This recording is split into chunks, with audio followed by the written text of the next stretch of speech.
dans ce paragraphe 4 de ce chapitre, pourrait-on dire, ou cet article du Credo sur le mystère de l'Église, nous avons abordé déjà, parmi les fidèles du Christ qui composent le peuple de Dieu, la hiérarchie, c'est-à-dire le sacerdoce ministériel ou les ministres ordonnés, on pourra dire plus exactement, les diacres, les prêtres et les évêques, et nous avons vu les fidèles du Christ laïcs, et comment ils participent, eux aussi, au sacerdoce du Christ et plus pleinement au tria munera, aux trois offices qui caractérisent la mission du Christ, donc l'office sacerdotal ou la charge sacerdotale, la charge prophétique et la charge royale. Avant de continuer sur la troisième catégorie, pourrait-on dire, des membres du peuple de Dieu, c'est-à-dire les consacrés, j'aimerais que nous rappelions, comme un élément de synthèse de ce qui a été dit jusqu'à présent, la conception de l'ecclésiologie qui est développée par le Concile Vatican II, en particulier dans cette Constitution Lumen Gentium sur le mystère de l'Église, qui est le fondement même de l'enseignement du catéchisme de l'Église catholique sur cette grande question qui nous préoccupe. Je veux parler de l'ecclésiologie de communion, qui est particulièrement caractéristique, en effet, de l'ecclésiologie de Vatican II, et sur lesquelles il plane encore bien des méprises. On le voit bien dans certaines réactions que l'on peut connaître aujourd'hui dans l'Église. Pour mieux le définir, je dirais qu'il y a deux présupposés d'ordre philosophique, disons, qui président aux conceptions diverses que l'on peut se faire de l'Église. Le premier présupposé, c'est la notion d'équilibre. On parle d'équilibre quand deux forces physiques sont en tension. Et on cherche en effet à ce qu'aucune des forces l'emporte sur l'autre. Ce qui est toujours la tendance. Quand deux forces physiques sont en tension, il est évident que souvent l'une l'emporte sur l'autre.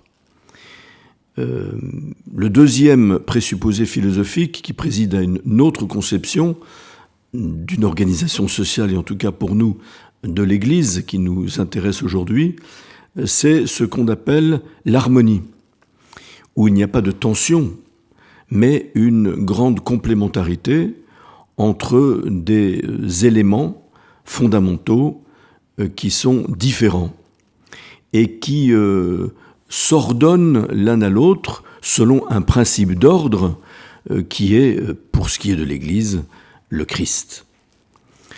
C'est très important parce que lorsqu'on lit bien la Constitution Lumen Gentium du Concile Vatican II, on voit que le principe ou le présupposé philosophique ou conceptuel utilisé pour comprendre le mystère de l'Église n'est pas l'équilibre, mais l'harmonie.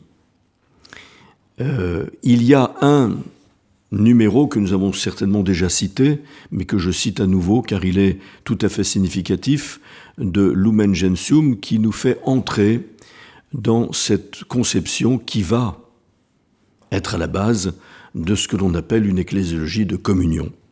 C'est le numéro 10 de Lumen Gentium.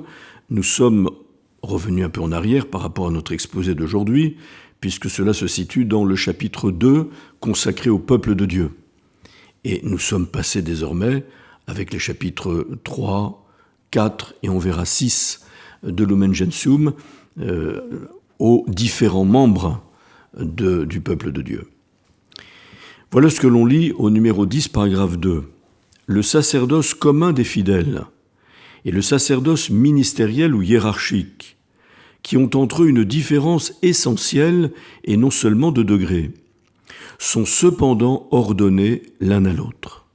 L'un et l'autre, en effet, chacun selon son mode propre, participent de l'unique sacerdoce du Christ, Celui qui a reçu le sacerdoce ministériel jouit d'un pouvoir sacré pour former et conduire le peuple sacerdotal, pour faire dans le rôle du Christ le sacrifice eucharistique et l'offrir à Dieu au nom du peuple de Dieu tout entier. Les fidèles, eux, de par le sacerdoce royal qui est le leur, concourent à l'offrande de l'Eucharistie et exercent leur sacerdoce par la réception des sacrements, la prière et l'action de grâce, le témoignage d'une vie sainte, leur renoncement et leur charité effective. Et vous voyez que nous avons repris là, dans le dernier membre de cette phrase, la participation aux 3 charges du Christ, à la fois sacerdotale, prophétique et royale, des fidèles laïcs. Comprenez ce que je suis en train de dire. Si on considère l'Église selon le principe d'un équilibre de force, alors on voit que les différents membres de l'Église, en l'occurrence la hiérarchie et les laïcs, sont en tension et sont sans cesse dans une compétition ou une concurrence de pouvoir, l'un essayant toujours de l'emporter sur l'autre, ce qui va donner 2 grands défauts que l'on trouve à l'histoire de l'Église, dans l'histoire de l'Église, pas seulement d'hier mais aussi d'aujourd'hui. Ou bien c'est la hiérarchie qui, dans cette tension, l'emporte sur les laïcs, et c'est ce que l'on appelle aujourd'hui le cléricalisme, ou au contraire, ce sont les laïcs qui l'emportent sur la hiérarchie, et on appellera cela le démocratisme. 2 erreurs qui sont antinomiques par rapport au mystère de l'Église. Et c'est vrai que l'on voit dans certains lobbies aujourd'hui au sein de l'Église certaines revendications de tel ou tel membre de l'Église, de sa place dans le fonctionnement du dispositif, lorsque l'Église d'ailleurs est réduite de manière très extérieure, comme on a déjà eu l'occasion de le dire, à un fonctionnement qui pourrait être homologué au fonctionnement des sociétés dites démocratiques d'aujourd'hui, où on est sans cesse dans une considération du pouvoir et dans une considération de compétition ou de concurrence de pouvoir. Qui a la meilleure place? Qui doit faire ceci? Pourquoi nous ne faisons pas cela?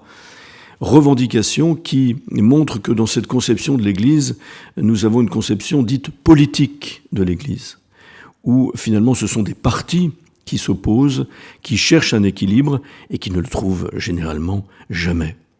Encore une fois, on parle d'équilibre quand on parle de force physique, et on voudrait homologuer l'Église à ce genre de concept. Ça n'est pas le présupposé que le Concile Vatican II a choisi pour développer une ecclésiologie de communion qui soit d'ailleurs dans la fidélité à la tradition bimillénaire de l'Église. Pour nous, l'Église est le corps du Christ. Tous les membres sont différents, parfois pas seulement de degré mais d'essence, comme lorsqu'on parle du sacerdoce ministériel des prêtres et du sacerdoce commun des fidèles. Mais ils sont appelés à l'harmonie.